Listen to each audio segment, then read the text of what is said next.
En outre, la Chambre d'appel considère que ce mode de participation n'a pas été suffisamment débattu en appel et qu'il n'a pas été dûment couvert par le deuxième acte d'accusation modifié.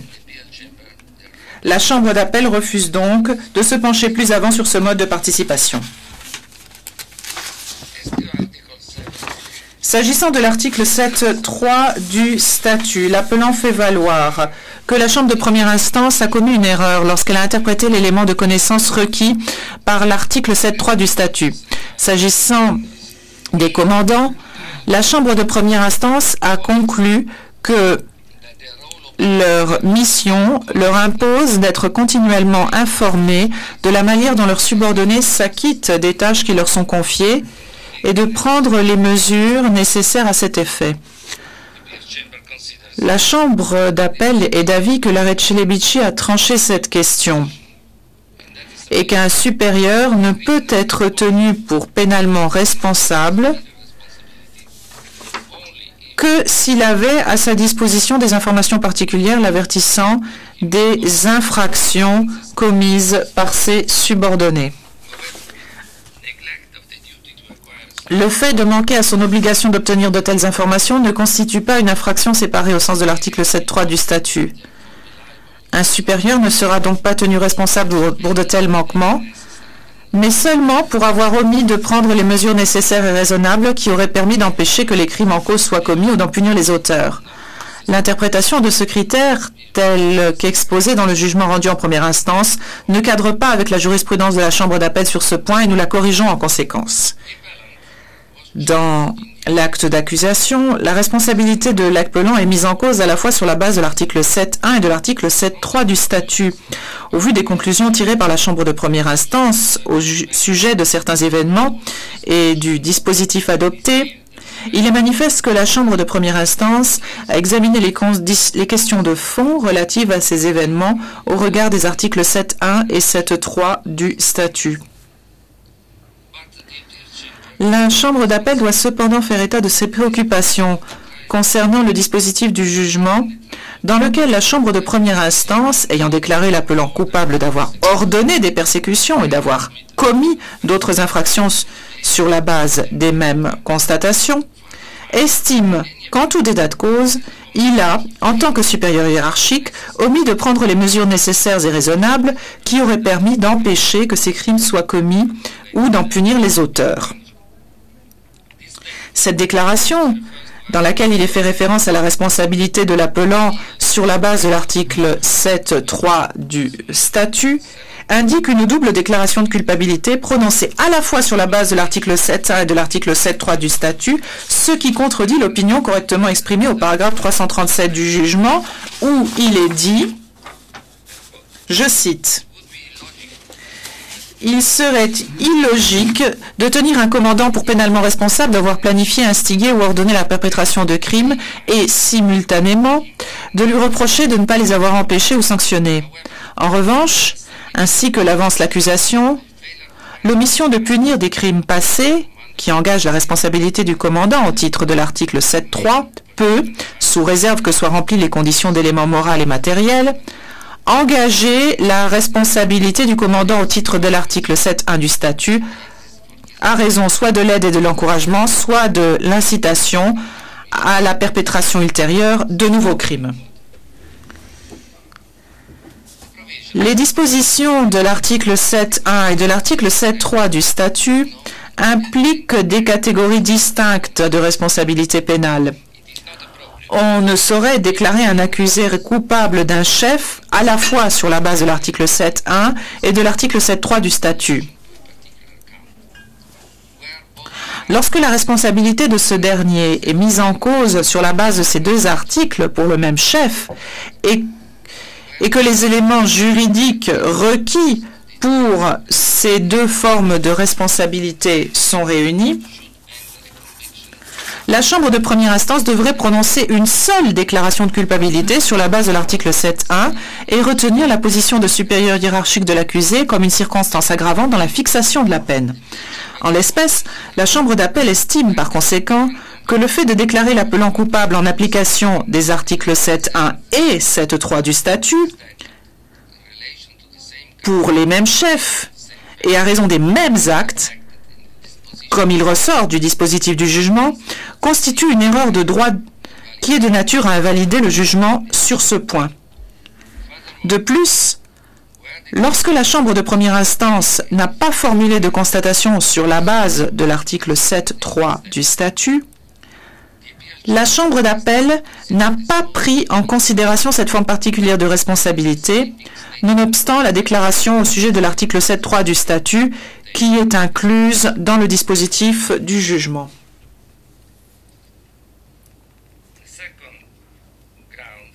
Le deuxième motif d'appel soulevé a trait aux erreurs de droits alléguées concernant l'article 5 du statut du tribunal. L'appelant soutient que la Chambre de première instance a commis plusieurs erreurs importantes en interprétant et en appliquant les conditions d'application de l'article 5 du statut visant les crimes contre l'humanité. Ce moyen d'appel porte sur plusieurs points. S'agissant de la condition selon laquelle l'attaque doit être généralisée ou systématique, la Chambre d'appel a examiné la définition qu'a donnée la Chambre de première instance de cet élément requis pour les crimes contre l'humanité et elle conclut qu'elle n'a commis aucune erreur en analysant. S'agissant de la condition selon laquelle l'attaque doit être dirigée contre une population civile, les éléments pertinents ont été énoncés dans l'arrêt Kunaraj. C'est à la fois le statut de civil de la victime et l'ampleur de l'attaque ou son degré d'organisation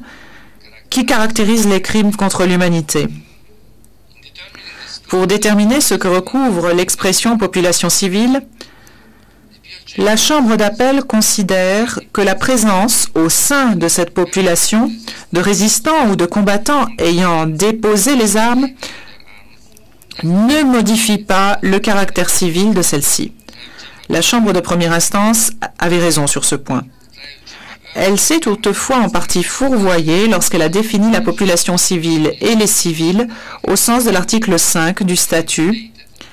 déclarant que la situation concrète de la victime au moment où les crimes sont commis, plutôt que son statut, doit être prise en compte pour déterminer sa qualité de civil.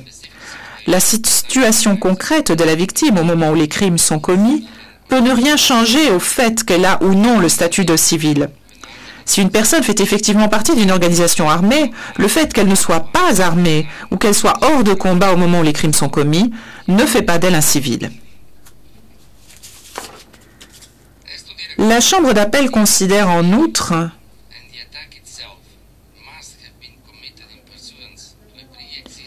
qu'afin de déterminer si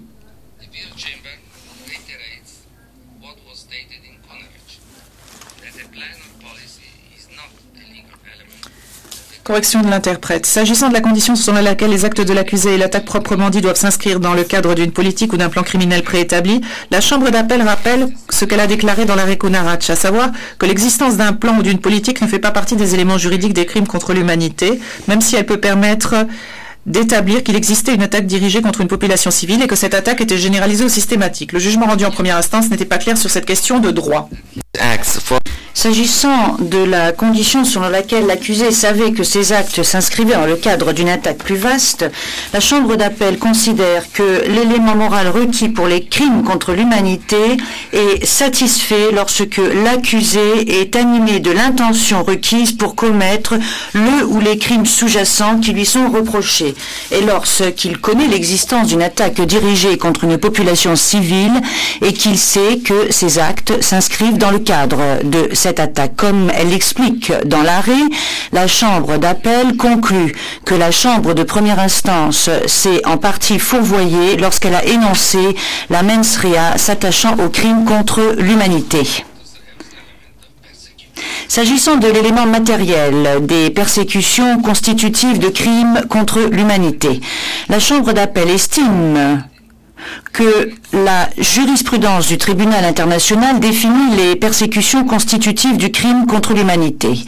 Dans le jugement, la Chambre de première instance a toutefois donné une définition des persécutions selon laquelle l'élément matériel englobe les atteintes portées aux droits de l'homme et aux libertés fondamentales.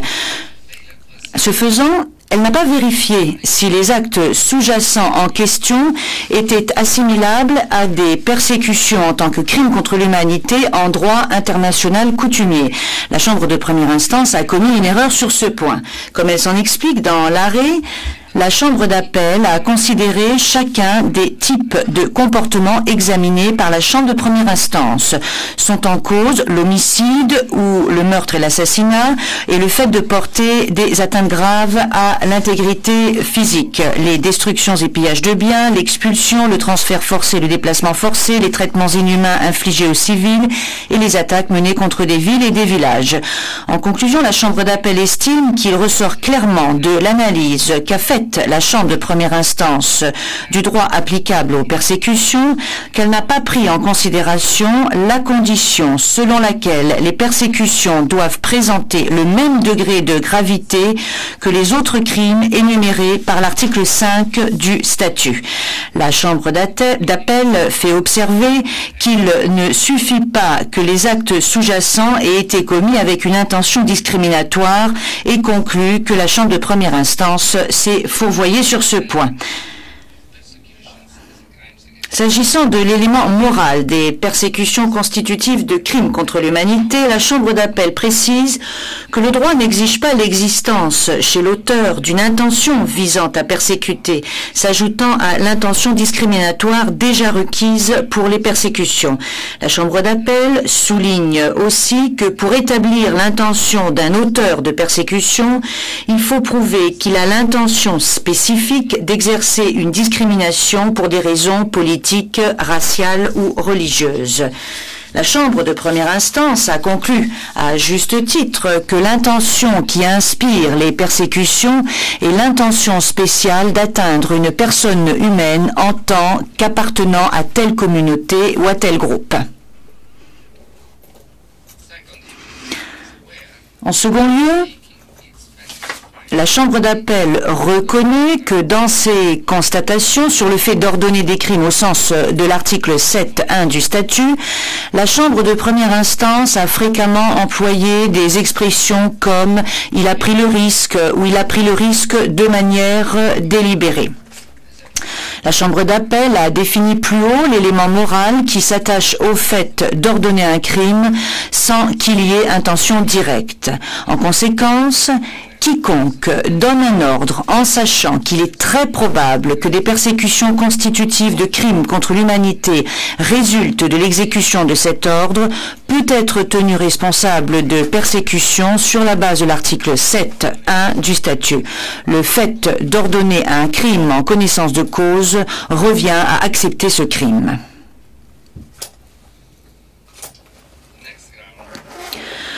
Nous allons maintenant aborder le motif suivant. Il s'agit des erreurs de droit alléguées concernant l'article 2 du statut. Les infractions visées à l'article 2 du statut doivent être dirigées contre des personnes ou des biens protégés au terme des dispositions des conventions de Genève. L'article 4.1 de la 4e Convention de Genève définit les personnes protégées comme celles qui, à un moment quelconque et de quelque manière que ce soit, se trouvent en cas de conflit ou d'occupation au pouvoir d'une partie au conflit ou d'une puissance occupante dont elles ne sont pas ressortissantes. Dans l'arrêt Tadic, la Chambre d'appel a conclu que cette disposition visait à assurer la protection maximale possible aux civils et que même si les auteurs des crimes et leurs victimes pouvaient être considérés en l'espèce comme étant de même nationalité, l'article 4 n'en demeurerait pas moins applicable.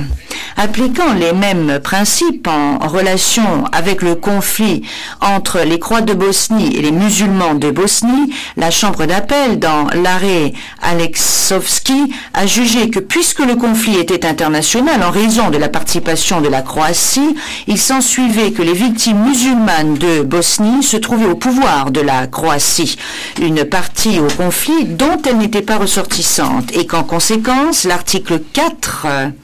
de la 4e Convention de Genève était applicable. Dans l'arrêt Celebici, la Chambre d'appel a réaffirmé ces principes et les a développés en considérant les effets de leur application dans le cas de Serbes de Bosnie détenus par des musulmans de Bosnie. La Chambre d'appel considère comme infondé l'argument de l'appelant selon lequel, d'après le critère de l'allégeance, les Croates de Bosnie tombés aux mains des musulmans de Bosnie ne seraient pas considérés comme des personnes protégées. Elle considère également comme infondé l'argument de l'appelant selon lequel la présente espèce peut se distinguer des affaires Tadic et Celebici, puisque contrairement aux Croates de Bosnie, les Serbes de Bosnie cherchaient à faire sécession de la Bosnie-Herzégovine.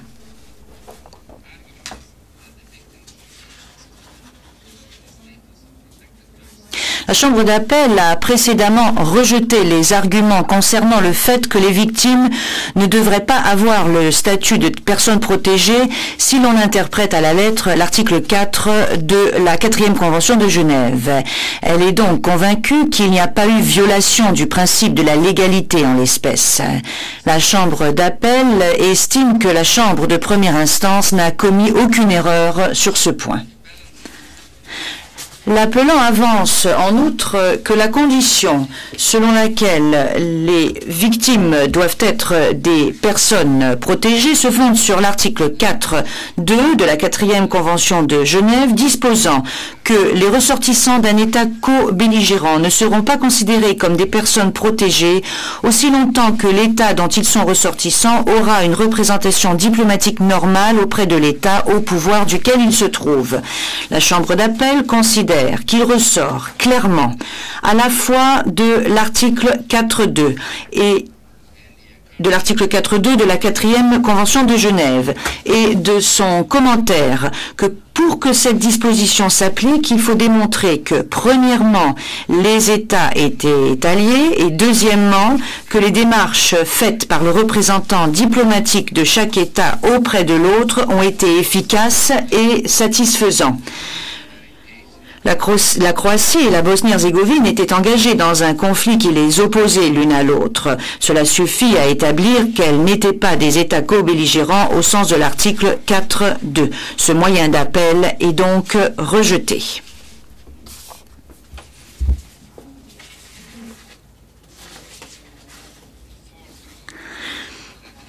Nous allons maintenant aborder le 4e moyen d'appel, il s'agit d'erreurs alléguées concernant la violation du droit à une procédure régulière. L'appelant avance qu'il a injustement été privé du droit à un procès équitable prévu par l'article 21 du statut du tribunal international, et ce pour deux raisons principales. Premièrement, il a été jugé et déclaré coupable sur la base d'un acte d'accusation dangereusement vague, et deuxièmement, l'accusation n'a pas respecté les obligations que lui impose l'article 68 du règlement en matière de communication des éléments de preuve à décharge. L'appelant soutient qu'il a ainsi été privé du droit à une procédure régulière et que cette violation a sérieusement compromis la préparation et la présentation de sa défense. Alors, pour ce qui est, dans un premier temps, du caractère vague de l'acte d'accusation. Le 21 novembre 1996, le premier acte d'accusation a été modifié afin de mettre en cause l'appelant dans 19 chefs d'accusation. Le 4 avril 1997, la Chambre de première instance a fait droit à l'exception préjudicielle de l'appelant pour vice de forme de l'acte d'accusation modifié et a ordonné à l'accusation d'apporter de nouvelles modifications à l'acte d'accusation. L'accusation a déposé un deuxième acte d'accusation modifié le 25 avril 1997. L'appelant a de nouveau contesté le deuxième acte d'accusation modifié et en juin 1997, la Chambre de première instance a rendu une deuxième décision disant que le deuxième acte d'accusation était entaché de vice de forme et décidant de commencer le procès sans ordonner à l'accusation de modifier le deuxième acte d'accusation modifié. L'appelant ayant soulevé la question à deux reprises devant la Chambre de première instance et ayant reçu de sa part l'assurance formelle qu'elle ne manquerait pas de tirer au procès toutes les conséquences juridiques découlant d'éventuels manquements de l'accusation à certaines de ses obligations,